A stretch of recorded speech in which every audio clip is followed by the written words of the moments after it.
किसी की फुटेज, किसी का नाम दूसरी दफा लेना गुनाह था, जुर्म था।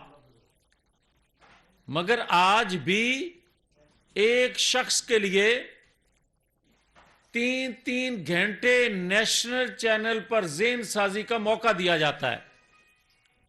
कोई रोकने वाला नहीं है।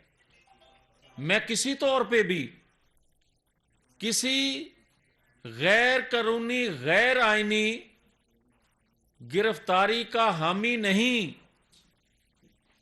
मगर क्या गलती एक दफा होती है या बार बार की जाती है?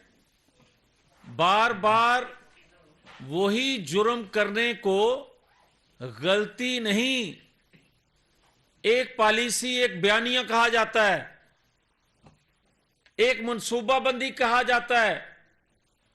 और ये जो बार बार किया जा रहा है, अगर तो दबाव में लाकर अदारों को अपने मन मर्जी के फैसले लेने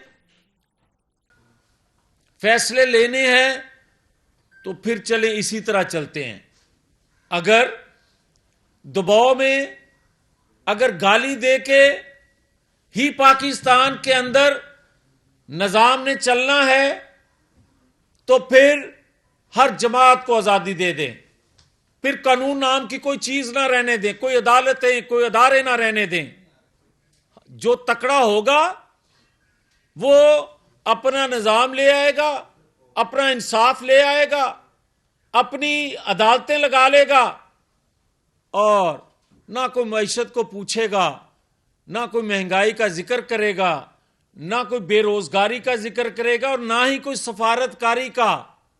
बल्कि हम उस जंगल में चले जाएंगे जहां पाकिस्तान मुखालिफ कुव्वतों का ख्वाहिश तस्वर है।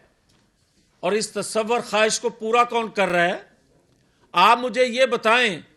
मुझे बड़ा अच्छा लगा और बड़ी खुशी है, मुझे नाज है, पाकिस्तानी कौम को नाज है कि हमारे इंटेलिजेंस अदारे सरहद पार पाकिस्तान के खिलाफ होने वाली मनसूबाबंदी को जान रहे हैं, पहचान रहे हैं, नोट कर रहे हैं और उसको पब्लिक कर रहे हैं। मगर मुझे ये शिकायत है कि मेरे इंटेलिजेंस अदारे, मेरे पाकिस्तान के इंटेलिजेंस अदारों के पास ये खबर नहीं थी 2011 में जब इसको लॉन्च किया जा रहा था कि ये प्ले बॉय है। किसी के जहन में, किसी के इल्म में ये बात नहीं थी कि ये दूसरे की पॉकेट पे हाथ रखता है। और 2-4 साल की बात नहीं है, 2018 के बाद 2022 तक जो करतूत इसने किए, मैं तोशा खाना या मलक रियाज के वो 50 अरब की बात नहीं कर रहा, मैं 35 अरब की बात नहीं कर रहा जो डेवलपमेंट के नाम पे 5-6 अजला के लिए गए और जमीन पे एक दमड़ी न लगाई गई। मैं बात कर रहा हूं अद्वियात स्कैंडल की, मैं बात कर रहा हूं डॉलर की जो उस वक्त आगे पीछे किया गया, मैं पेट्रोल की बात कर रहा हूं, मैं आटे चीनी की बात कर रहा हूं। वो मेरे इंटेलिजेंस अदारों को इल्म नहीं है? और क्या उस वक्त कोई पॉलिसी बयान किसी इदारे की जानिब से आया? और क्या मैं ये पूछने में हक बजानिब नहीं हूं कि भाई साहब, आज जब मुझे ये सवाल होता है, कभी 8 माह की आपकी हुकूमत है, आप पकड़ लें। भाई मुझे ये कोई बता दे कि पिछले 4 साल की जो हुकूमत थी वो तो हुकूमत ही इस चीज के लिए थी कि पकड़ो छोड़ो, पकड़ो छोड़ो। अदारे किस लिए हैं? अदारों का काम है, अगर हुकूमते वक्त कोई भी हो, अगर अदारों को डिक्टेट करे कि फलां को पकड़ लो, फलां को छोड़ दो, तो इससे बड़ा जुर्म और कोई हो नहीं सकता। और अगर कोई हमसे यह सवाल करे कि 8 माह की हुकूमत, हालांकि मैं बार बार कह चुका हूं कि हमारी 8 माह की हुकूमत नहीं है, हमारी 1.5 माह की हुकूमत है। 23 नवंबर 2022 के बाद ये थोड़ा आज़ाद इसको हुकूमत जाना जाने लगा। उससे पहले तो जनाब जो कुछ हो रहा था, और ये कौन कर रहे थे? जनरल फैज, जनरल बाजवा, साकिब निसार, आसफ सईद खोसा, इमरान खान, ये नूरा कुश्ती थी। और आज भी इनके सहूलतकार इनकी बाकिया सहूलतकारी का काम कर रही हैं।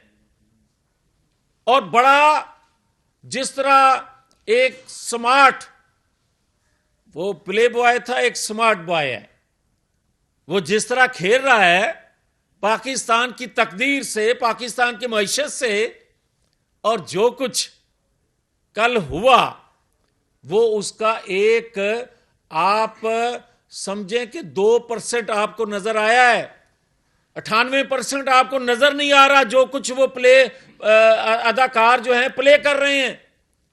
और जब कोई सवाल हमसे ये करता है कि आपकी 1.5 माह की हुकूमत ही सही, तो आप क्यों नहीं इसको नकेल डालते?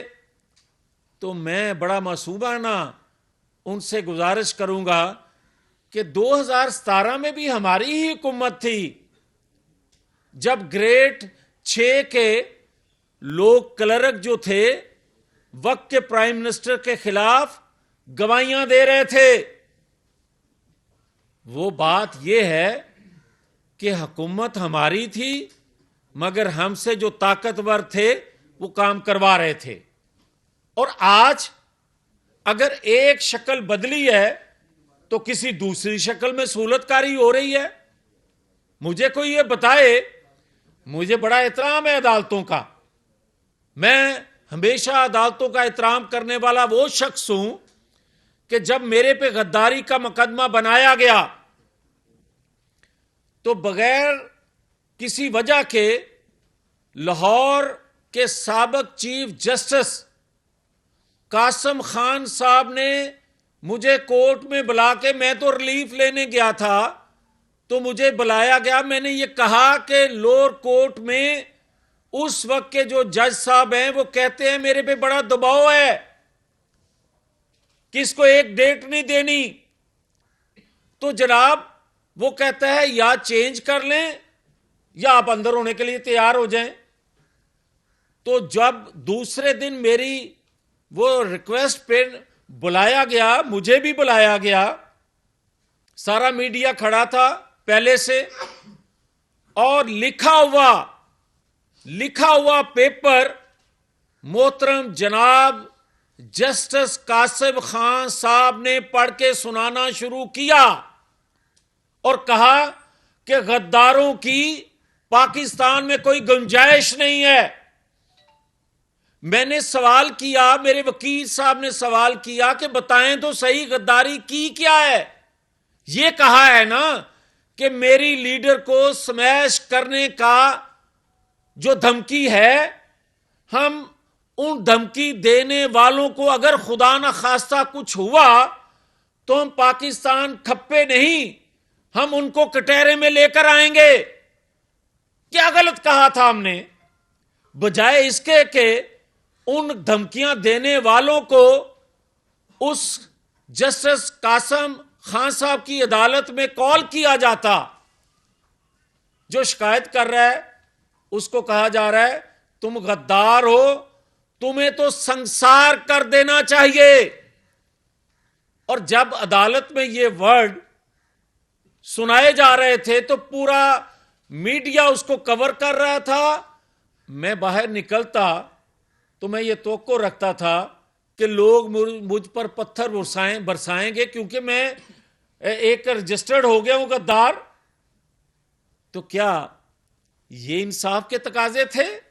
और क्या जस्टिस आसफ सईद खोसा साहब जो नवाज शरीफ साहब के बारे में कहते थे, या उनकी अदालत में जो कुछ अल्फाज नवाज शरीफ के मुतल्लिक बोले जाते थे, जो आज रटा दिए गए हैं लोगों को, वो एक न्यूक्लियर पावर बनाने वाले नवाज शरीफ के लिए मुनासिब थे या आज उसके लिए बोले जाने चाहिए थे जो कह रहे हैं मुझे हुकूमत से हटाया तो पाकिस्तान के 3 टुकड़े हो जाने चाहिए।